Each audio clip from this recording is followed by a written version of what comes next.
परमेश्वरलाई धन्यवाद। जय मसीह। फेरि पनि तपाईँहरूलाई स्वागत छ। जसरी हामी उत्पत्तिदेखि लिएर प्रकाशसम्मको यात्रामा छौँ र आज हामी कुराकानी गर्नेछौँ व्यवस्थाको पुस्तकको बारेमा।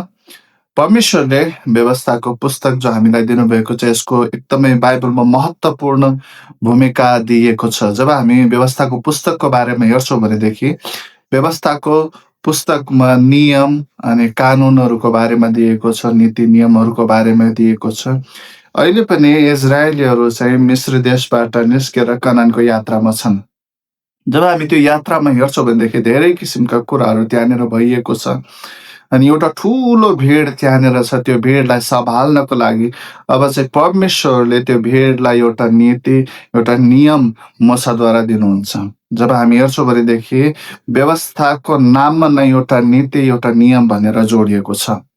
व्यवस्थाको पुस्तकमा हामी हेर्छौँ भनेदेखि 613वटा नियम परमेश्वरले इजरायलीहरूका लागि दिनुभएको छ। के छ ती नीति नियमहरू? ती नीति नियमहरू यदि हामी हेर्छौँ भनेदेखि मुख्य 3वटा कुराहरूमा आधारित थिए।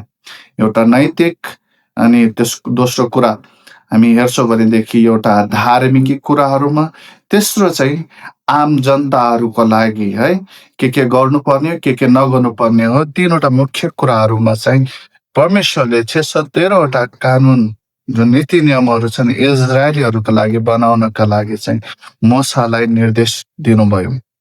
अनि त्यो निर्देश अनुसार चाहिँ इजरायलीहरूले आफ्नो कामहरू दैनिक रूपमा गर्न सकेका हुन्। चाहे त्यो धार्मिक चाडपर्वमा होस् वा उनीहरूको कुनै पनि समाजको बेलामा होस्, चाहे त्यो नीति नियममा रहने कुराहरू हुन्। जब हामी यी नियमहरू हेर्छौँ भनेदेखि यो मानिसहरूलाई दासत्वमा राख्नको लागि होइन प्रिय हो, तर यो चाहिँ मानिसहरूको भलाइका लागि हो, ताकि त्यो मानिसहरू त्यो एरियामा, त्यो दायरामा रहन सकेका हुन् भने हामी यस पुस्तकमा हेर्दछौँ।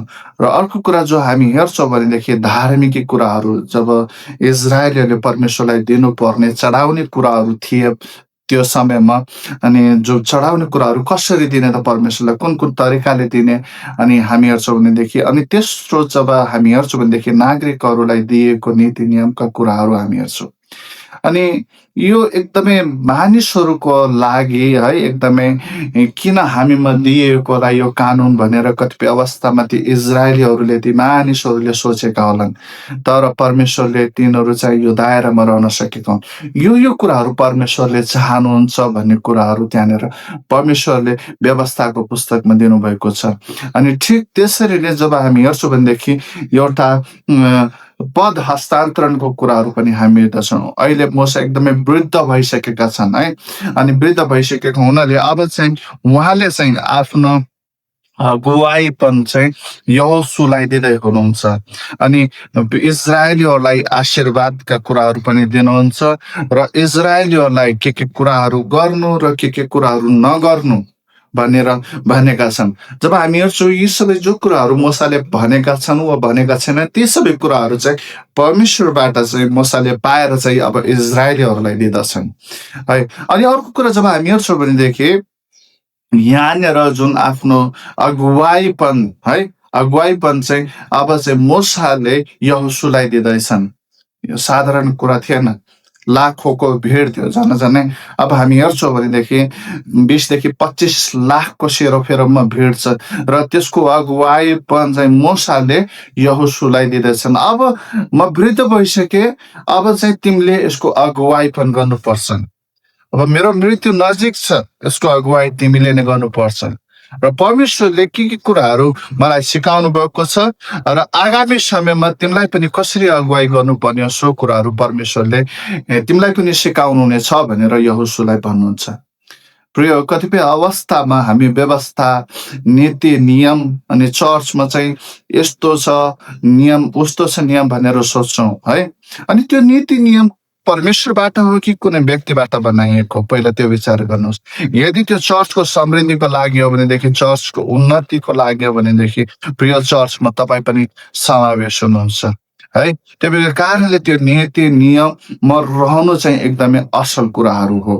जबसम्म भेडाहरू है आफ्नो गोठालोले भनेको अनुसार उनीहरूले गर्छन् है, उनीहरू सुरक्षित रहन्छन्, उनीहरूले भरपेट खान पाउँछन्। जब त्यो गोठालोको भनेको मान्दैनन्, उनीहरूले अन्यत्र जान थाल्छन्, त्यस पछाडि उनीहरूको जीवनमा के आउन थाल्छ? समस्या परेसा आउन थाल्छ। त्यो कारणले परमेश्वरले आज तपाईँ र मलाई पनि एउटा निश्चित दायरामा राख्नलाई है, एउटा निश्चित एरियामा है त्यो कुरा हामीले गर्नुपर्छ र त्यो कुराहरू हामीले गर्नु हुँदैन भनेर परमेश्वरले हामीलाई पहिले नै सिकाइसक्नु भएको छ। त्यही कारणले प्रिय हो उहाँको व्यवस्थामा दिन र रात मनन गर्नु, जसरी भजन 1ले भन्दछ। व्यवस्था हुनाले उहाँको वचनमा, उहाँको नीतिमा, उहाँको नियममा परमेश्वरलाई प्रसन्न पार्नुहोस्, ताकि तपाईँ सबैले प्रशस्त मात्रामा आशिष पाउनु भएको होस्। जय मसीह।